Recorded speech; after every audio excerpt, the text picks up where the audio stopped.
গোপাল, যাচ্ছে গোপাল, ভাবছে গোপাল, হাসছে গোপাল, আসছে গোপাল, যাচ্ছে গোপাল, ভাবছে গোপাল, হাসছে গোপাল। যুগের পরে যুগ কেটে যায়, মানুষ তাকে ভোলে না। যুগের পরে যুগ কেটে যায়, মানুষ তাকে ভোলে না। চলে না রে, চলে না রে, চলে না রে, চলে না, চলে না রে, চলে না রে, কাকে ছাড়া চলে না। কে সে? পরিচয় কি তার? হাসির রাজা, জ্ঞানের রাজা, রসিক রাজা গোপাল ভাঁড়। হাসির রাজা, জ্ঞানের রাজা, রসিক রাজা গোপাল ভাঁড়। মহারাজ কৃষ্ণচন্দ্র একদিন নিজের ঘরেই পায়চারি করতে লাগলো। ওই সময় রানী এসে মহারাজকে জিজ্ঞাসা করলো, মহারাজ, আপনি কী ভাবছেন? আপনাকে এত চিন্তিত লাগছে কেন? তখন মহারাজ বলে, রানী, আমি হলাম এই রাজ্যের রাজা, অনেক বুদ্ধি দিয়ে এই রাজ্য চালাই, কিন্তু আজ পর্যন্ত গোপালকে আমি বুদ্ধিতে হারাতে পারলাম না। সেটাই ভাবছি কী করে গোপালকে বুদ্ধিতে হারাবো। তখন রানী বলে, আসলে মহারাজ, আপনার তো গোপালের মতো এত বড় টাক নেই, তাই গোপালকে হারানো আপনার সাধ্য নয়। মহারাজ রানীকে বলল, রানী, তুমি আমার সঙ্গে মশকরা করছো? রানী বলল, মহারাজ, আপনি ভাবুন কি করে গোপালকে হারাবেন, আমি আসি। মহারাজ তখন বলল, রানী, দেখছই তো আমি ভেবে ভেবে কিছুই পাচ্ছি না, তুমি এভাবে আমাকে ফেলে চলে যাবে? কিছু একটা বুদ্ধি দাও। রানী তখন বলল, বেশ, তাহলে শুনুন। মহারাজ, নদীর পাশে একটা আমাদের জমি আছে না? মহারাজ বলল, হ্যাঁ, সে তো পাথুরে জমি, অনেকবার চেষ্টা করেও চাষ করতে পারেনি। রানী বলল, হ্যাঁ মহারাজ, ওই জমিটাই গোপালকে দিন, আর বলুন ওই জমিতে চাষ করতে হবে। মহারাজ বলল, ঠিক বলেছ রানী। তারপর মহারাজ রাজসভায় আসলো, আর এসে দেখে এখনও গোপাল আসেনি। মন্ত্রীমশাই তো কত কিছু বলতে শুরু করলো গোপালের নামে, কিন্তু মহারাজ সেসব কথায় পাত্তা দিল না। একটু পর গোপাল এলো। মহারাজ গোপালকে জিজ্ঞাসা করলো, কি গোপাল, আজকে এত দেরি হলো কেন? তখন গোপাল বলল, আসলে হয়েছে কি মহারাজ, নাতি নাতনিরা খুব বায়না করছিল নদীর পাড়ে বেড়াতে যাবে, তাই ওদের ঘোরাতে গিয়ে একটু লেট হয়ে গেল মহারাজ। মহারাজ বলল, ও আচ্ছা, তা তুমি বেশ করেছো। তা গোপাল, তোমার জন্য একটা উপহার আছে। গোপাল বলল, উপহার? তাও আবার আমার জন্য? মহারাজ বলল, হ্যাঁ গোপাল, তোমার জন্য। আসলে বেশ কয়েকদিন ধরে তোমাদের রানীমা তোমার প্রশংসায় পঞ্চমুখ। তুমি আমাদের জন্য কত কি করো, আর আমি নাকি তোমাকে একটা উপহারও দিলাম না। তাই রানীমার মতে আমার নাকি তোমাকে একটা পুরস্কার দেওয়া উচিত।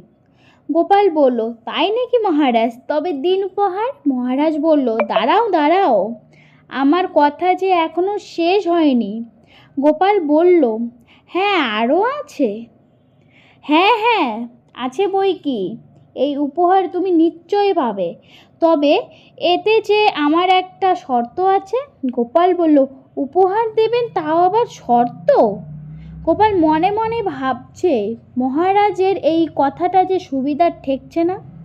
মহারাজ বলে, কি গোপাল, কি এত ভাবছো? গোপাল বলল, মহারাজ, বলছিলাম যে আমার উপহার কি সেটা যদি জানতে পারতাম। মহারাজ বলল, শোনো তাহলে গোপাল, আমার নদীর ধারে যে 2 বিঘা পাথরে জমি আছে, সেটা আজ থেকে তোমার।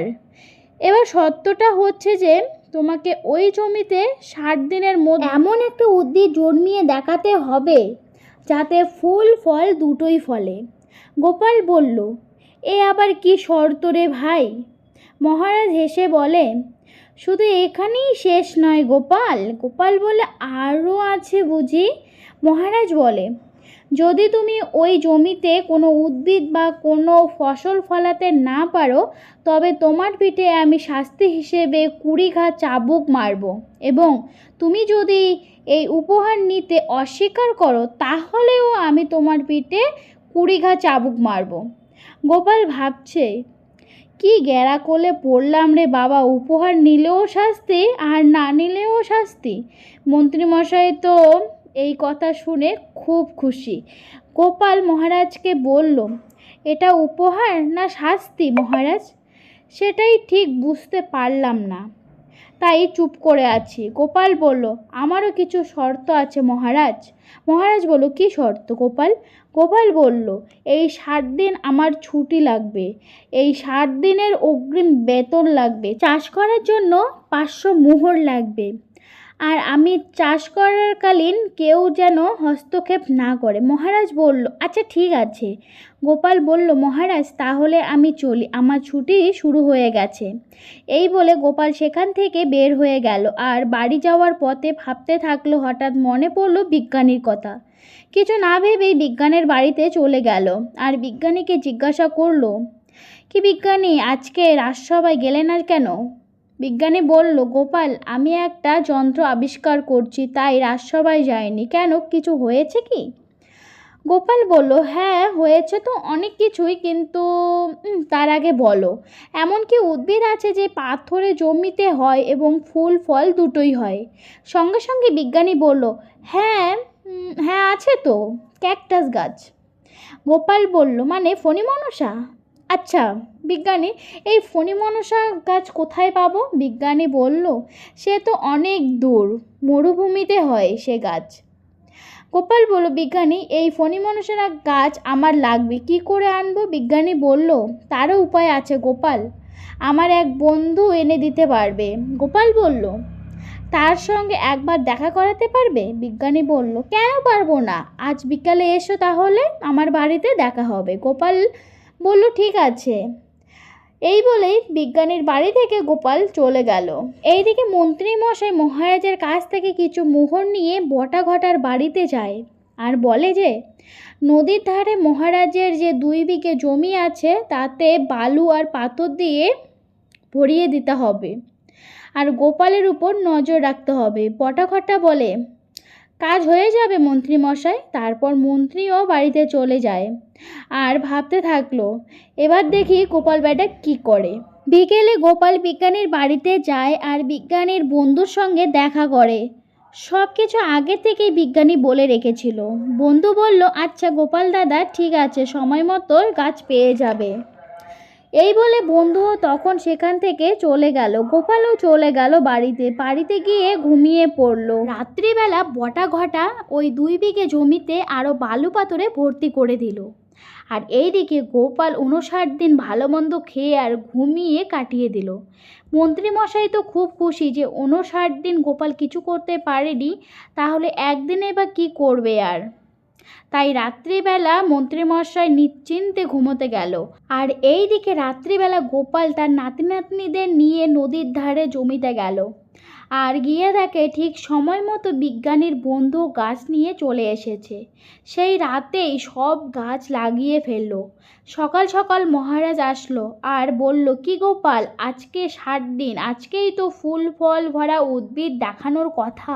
গোপাল বলল, হ্যাঁ মহারাজ, আসুন দেখুন ফুল ফল ভরা উদ্ভিদ, ক্যাকটাস গাছ। মহারাজ তো একদম অবাক, আবারও সে গোপালের কাছে হেরে গেল। তো বন্ধুরা চলো এই পর্যন্তই গল্পটা শেষ। আর কীরকম লাগলো বলো গল্পটা, যদি ভালো লাগে অবশ্যই লাইক কমেন্ট শেয়ার করে দিও আর সাবস্ক্রাইব অবশ্যই করে দিও। দেখা হচ্ছে নেক্সট ভিডিও, ততক্ষণ তোমরা সবাই খুব ভালো থেকো, টাটা।